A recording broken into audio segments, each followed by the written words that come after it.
মানুষের জীবনে ভালোবাসা খুব গুরুত্বপূর্ণ, কিন্তু এর থেকেও শক্তিশালী আর জটিল জিনিস হলো মায়া। ভালোবাসা হয়তো একদিন ম্লান হয়ে যায়, কিন্তু মায়া কখনো মরে না, বরং হৃদয়ের গভীরে গেঁথে থাকে আজীবন। ভাবো তো, একটা সম্পর্ক যদি ৩০ বছর ধরে টিকে থাকে কিন্তু সেখানে ভালোবাসা না থাকে, তবে সেই সম্পর্ক ধীরে ধীরে ভেঙে পড়তে বাধ্য। মানুষ সেই বন্ধন থেকে মুক্তি চাইবে, কারণ শুধু সময় কাটানো ভালোবাসার প্রমাণ নয়।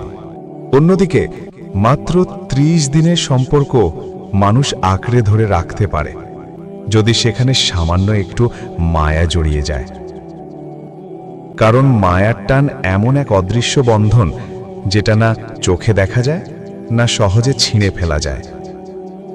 ভালোবাসা অনেক সময় ক্ষণস্থায়ী হয়। সুন্দর মুহূর্ত, মিষ্টি স্মৃতি, হাসি কান্না সব একসময় ফিকে হয়ে যায়। কিন্তু মায়া এমন এক অনুভূতি যেটা মনে দাগ কেটে দেয়। কারোর প্রতি একবার মায়া জন্মালে সেই টান জীবনের শেষ দিন পর্যন্ত মনে থেকে যায়। তাই জীবনে শুধু ভালোবাসা খোঁজো না, খুঁজে নাও মায়া। কারণ ভালোবাসা বদলাতে পারে, কিন্তু মায়া কখনো বদলায় না।